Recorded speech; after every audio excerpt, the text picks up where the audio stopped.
లాగరిథమ్స్‌లో ఇటువంటి type of problems కనిపించినప్పుడు వీటిని చూసి ఆన్సర్స్ పెట్టేయొచ్చు. ఎగ్జాంపుల్‌కి లాగ్ 0.1 బేస్ 10 ఉంటే దీని ఆన్సర్ -1, దీని ఆన్సర్ -2, దీని ఆన్సర్ -3. ఎలా అంటే సింపుల్.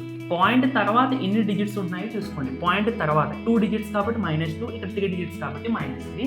అయితే దీని ఆన్సర్ ఎంతో కామెంట్ చేసేయండి. బట్ ఇది ఎలా వర్క్ అవుతుంది అంటే ఇక్కడ నాన్న 0.001 అని నేను 1/1000 అని రాసుకోవచ్చు. ఓకేనా?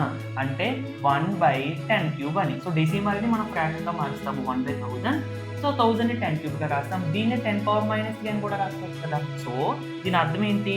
Log 10⁻³ base 10. సో -10 ఫ్రంట్‌కి వెళ్ళిపోతే అప్పుడు ఏమవుతుంది? -3 ఇంటూ లాగ్ 10 బేస్ 10. సో ఈ రెండు వాల్యూస్ సేమ్ అయితే దీని వాల్యూ 1. -3 ఇంటూ 1 అంటే -3. అలా వస్తదన్నమాట.